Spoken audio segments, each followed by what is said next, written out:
ચાલો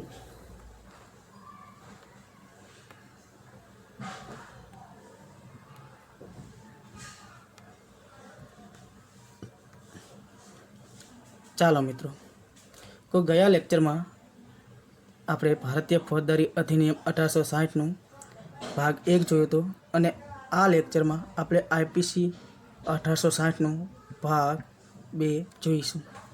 તો આ વખતે આપણે આઈપીસીની અંદર જે પેટા પ્રકરણો છે જેમાં 5, 9 અને 20 વિશે માહિતી મેળવીશું.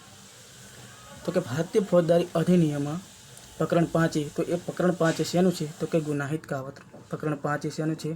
તો કે ગુનાહિત કાવતરું. પ્રકરણ 9 શેનું છે? તો કે ચૂંટણી સંબંધિત ગુનાઓ.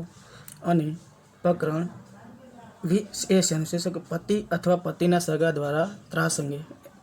તો મિત્રો, આ જે પ્રકરણો છે પરીક્ષામાં આઈએમપી બની જાય છે, જે પરીક્ષામાં અવારનવાર પૂછાતા હોય છે, જેની અંદર આપણું 1 માર્ક્સ કવર થઈ શકે છે.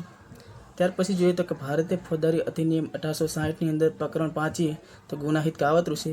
એની અંદર મિત્રો કલમ છે કે આઈપીસી કલમ 120 જે ગુનાહિત કાવતરાની વ્યાખ્યા આપે છે. તો કે આઈપીસી કલમ 120 શું છે? તો કે ગુનાહિત કાવતરાની વ્યાખ્યા આપે છે. જ્યારે બે કે તેથી વધુ વ્યક્તિઓ કોઈ ગેરકાનૂની કૃત્ય અથવા ગેરકાનૂની ન હોય તેવું કૃત્ય ગેરકાનૂની સાધનો દ્વારા કરવા કે કરાવવા સહમત થાય ત્યારે તેવી સહમતિને ગુનાહિત કાવતરું કહેવામાં આવે છે. તો આઈપીસી કલમ 120B શું છે? તો કે ગુનાહિત કાવતરાની શિક્ષા આપવામાં આવે છે. આઈપીસી કલમ 120A શું છે? તો કે ગુનાહિત કાવતરાની વ્યાખ્યા આપે છે. મિત્રો, આ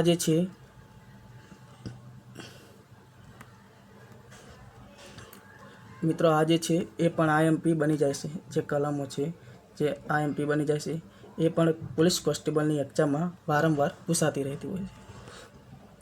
ત્યાર પછી જોઈએ તો કે પ્રકરણ 9 તો કે ચૂંટણી સંબંધિત ગુનાઓ. કે પ્રકરણ 9 શેનું છે? તો કે ચૂંટણી સંબંધિત ગુનાઓનું છે. તો આની અંદર આઈપીસી કલમ 171A છે તે ઉમેદવાર માટેની છે. આઈપીસી કલમ 171B છે તો કે શેના માટે છે? કે લાંચ માટે છે. અને આ લાંચ માટેની શિક્ષા આઈપીસી 171E ની અંદર આપવામાં આવી છે. અને એની અંદર 1 વર્ષ સુધીની સખત કે સાદી બંનેમાંથી કેદ અથવા દંડ બંને તેમાં આપવામાં આવે છે. ત્યાર પછી જોઈએ તો કે આઈપીસી 171C તો એમાં ચૂંટણીમાં ગેરવાજબી લાગવગ છે. ચૂંટણીમાં ગેરવાજબી લાગવગ. 171D શેની છે? તો કે ચૂંટણીમાં ખોટું નામ ધારણ કરવા બાબત. 171Dની અંદર ચૂંટણીમાં ખોટું નામ ધારણ કરવા બાબત. આઈપીસી 171E જે લાંચ માટેની શિક્ષા, જે આપણે 171Bની અંદર જણાવ્યું કે એની અંદર જે સી છે E છે જેની અંદર શિક્ષા થાય છે. ત્યાર પછી જોઈએ તો કે તો 171F છે જે ચૂંટણીમાં ગેરવાજબી લાગવગ માટે અથવા ખોટું નામ ધારણ કરવા માટેની શિક્ષા એમાં થાય છે. જોઈએ તો એની અંદર પણ 1 વર્ષ સુધી બંનેમાંથી કેદ અથવા દંડ બંને જેવી શિક્ષા થતી હોય છે. કે આ બંને જેવી શિક્ષા એમાં થતી હોય છે. એની અંદર જોઈએ કે ચૂંટણીમાં ખોટું નામ ધારણ કરવા માટે 171D એટલે કે 171D અને ચૂંટણીમાં ગેરવાજબી લાગવગ માટે 171C. તો આ બંનેની જે સજા થાય છે જે 171Fમાં થાય.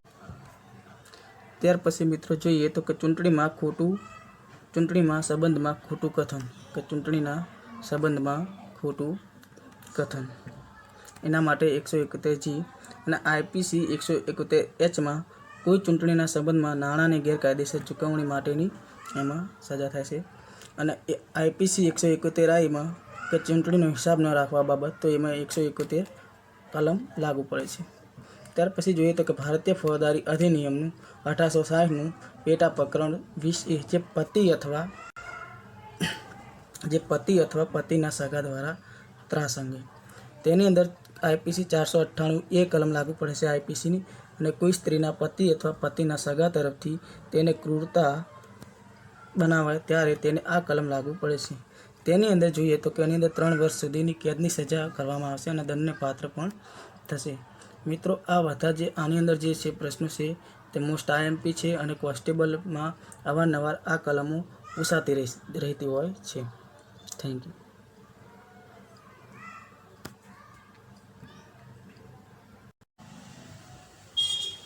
અને મિત્રો હજી સુધી આપણે યોદ્ધા એજ્યુકેશન યુટ્યુબ ચેનલ સબસ્ક્રાઈબર ન કરી તો સબસ્ક્રાઈબર કરી લો અને બાજુમાં આપેલ બેલ આઇકનને દબાવી દો, જેથી કરીને અમે જે નવા લેટેસ્ટ વિડીયો બનાવીએ તે તમારા સુધી સરળતાથી પહોંચી શકે. Thank you.